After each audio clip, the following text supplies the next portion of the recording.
This is 5 on your side at 5. Focused on you. We have breaking news in South St. Louis right now. Police are investigating a shooting. We are told 2 people were shot. 1 man was shot in the eye and shoulder. Another man was shot in the throat. Both are taken to the hospital. Here's a live look from the parking lot that has been blocked off near Hampton and Eichelberger. An investigator at the scene tells us the shooting did not happen there. They're still trying to figure out where it happened. Right now, police are looking at a car in the parking lot. And once we get more information, we will pass it on to you. And new at 5, a dangerous stretch of road in St. Louis City may soon become safer. Thanks for joining us. I'm Mike Bush. I'm Kelly Jackson. A 6-mile stretch on Page Boulevard has been a magnet for crashes, some that have been deadly for years. It is the stretch of Page and North City from Skinker, Kingland to Tucker. 5 on your side's Travis Cummings is live on Page near Better Family Life to show us how MoDOT is demonstrating safety changes. Travis?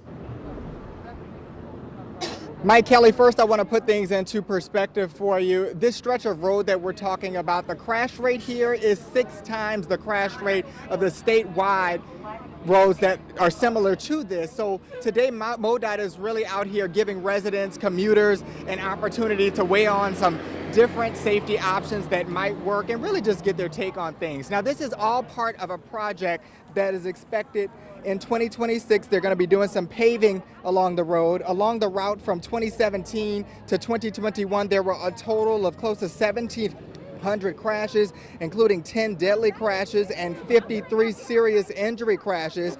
Today, the public is being educated about things like roundabouts, narrowing driving lanes, and raising curbs.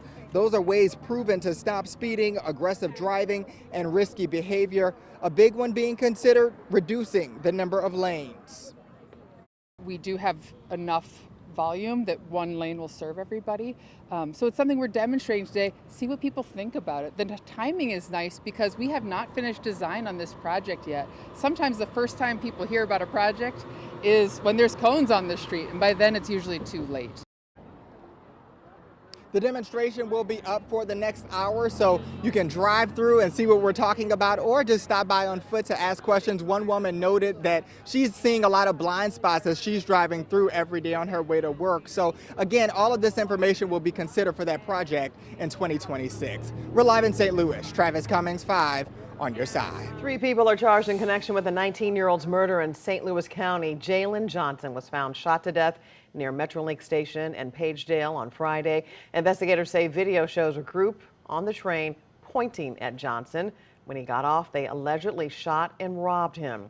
Kenneth Hall and Darnisha Thomas Perry are charged with murder and robbery. A juvenile is also facing charges. We are getting our first look at criminal charges stemming from a sex tape scandal out of St. Louis County Executive Sam Page's office. The scandal involving Page's former chief of staff, Calvin Harris, happened more than a year ago. Christine Byers is here to tell us more about the delays and what she has learned about the man who is now charged in this case. Christine.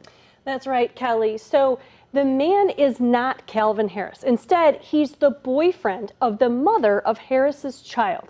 And court documents show Rodney Legger intentionally shared a video of Harris and another woman in Harris's county office engaged in a sex act with the intent to harass, threaten, or coerce Harris or the woman in the video.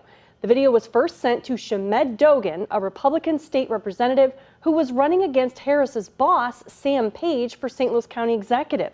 The grand jury indictment remained under seal until this week when Legger turned himself in to authorities. Now, multiple sources familiar with this investigation tell me it took so long because the investigation was based largely on search warrants to social media companies.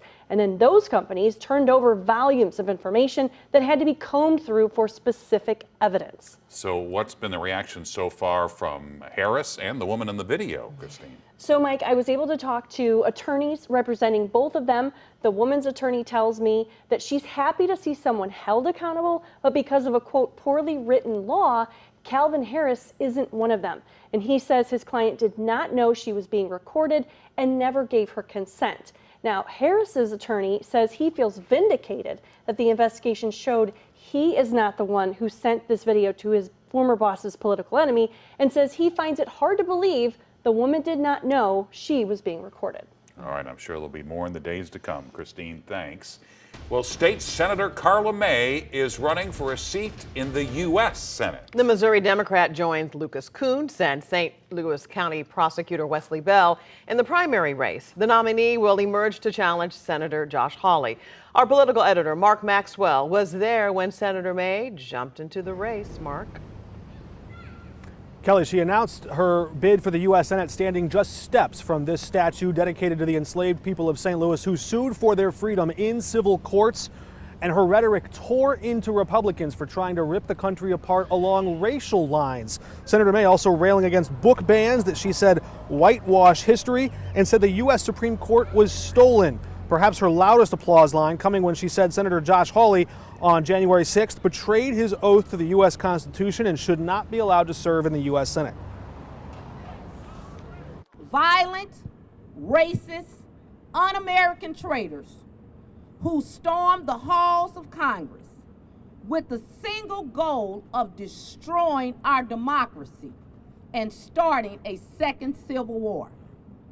Traitors who were cheered on by Josh Hawley with his fists held high before he turned on his heel and ran. The Democrats in this race so far are in a bit of a love fest. Both Wesley Bell and Lucas Coons say they spoke with Senator May before she jumped in. They congratulated her. Wesley Bell said, quote, "I know her, I consider her a friend," hugged her and wished her well. Lucas Coons saying, quote, "I'm happy to welcome her to the race and look forward to seeing her on the trail." We'll see how long that love lasts. 13 months to go before the primary. Live downtown, Mark Maxwell, 5 on your side. Hours ago, St. Louis County officials met to discuss a bill that would give senior citizens relief on property taxes. But instead of ending in a vote, no decision was made. 5 on your side's Mercedes McKay was at the meeting. She's here in studio with details. Mercedes. Mike and Kelly, a majority spoke in favor of the tax relief this afternoon. But the main reason it didn't come to a vote was because some council members had questions on how exactly this bill would be implemented. So this all started last week when Governor Parsons signed Senate Bill 190. It created a program that allows most seniors that receive Social Security benefits to opt out of paying property taxes. Well, it's now up to individual counties to decide whether or not they want to opt into that tax relief. That's why County Councilman Mark Harder filed Bill 114, which if passed, would make St. Louis County the first in the state to join the program. Today's meeting included public comment where 18 people were signed up to speak. Due to time constraints, only 5 were able to share their opinions, but of those 5, 4 spoke in favor of the bill. Councilman Harder says this bill has been a long time coming. Seniors will still pay their property tax just like the rest of us. What is that question? Here is that we will not pay future increases because a credit will be in place to reduce the burden to the base payment. 43 out of 50 states already have some form of tax relief for seniors in place today. St. Louis County Council will meet tonight like they always do at 6:30, but we still aren't sure whether or not they will bring the bill forward tonight or hold it while they work out those kinks with what implementation will look like. Coming up at 6, hear why one mayor in the county opposes this bill.